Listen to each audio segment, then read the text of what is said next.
Congress party OBC state vice chairman Guram Dwaraka Srinivas Tenali తన ఆఫీసులో పాత్రికేయుల సమావేశం ఏర్పాటు చేశారు.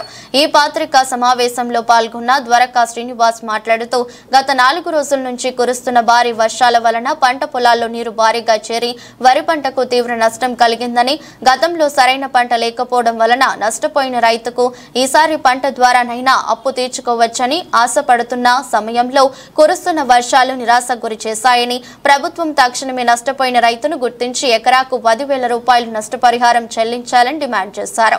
ప్రస్తుతం అసెంబ్లీ సమావేశాలు జరుగుతున్నందున కురుస్తున్న వర్షాల వలన పంట నష్టపోయిన రైతు గురించి చర్చించాలని తెలిపారు.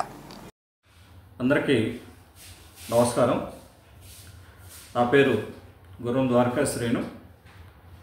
ఆంధ్రప్రదేశ్ కాంగ్రెస్ పార్టీ ఓబీసీ డిపార్ట్మెంట్కి స్టేట్ వైస్ చైర్మన్గా ఉన్నాను. ఈ రోజున మరి గత 4 రోజులుగా కురుస్తున్నటువంటి ఈ వర్షాల కారణంగా ఈరోజు ఉదయం పూట కొద్దిగా చుట్టుపక్కల గ్రామాలకు వెళ్ళి నేను పర్యటించాను. నేను పర్యటించిన చోట మొత్తం కూడా ప్రతి పొలం కూడా నీటిమయం అయిపోయి ఉంది. మరి రైతే రాజు అని ఏ ప్రభుత్వం వచ్చినా కూడా అంటూ ఉంటుంది. మరి ఆ రాజుకి వాళ్ళ కష్టం వచ్చింది. దాని మీద నేను మీ ముందుకి వాళ్ళు రావటం జరిగింది. ఏంటంటే మన తెనాలి నియోజకవర్గం అంటే తెనాలి మండలం అనివ్వండి, కొల్లిపర మండలం అనివ్వండి, టోటల్గా పొలం అనేది సుమారు ఒక 34,000 ఎకరాలు ఉంది. మరి 34,000 ఎకరాల్లో కొంత పంట అనేది నష్టం జరిగింది. మరి ఈ నష్టం గురించి మీ ముందుకు వచ్చున్నాం.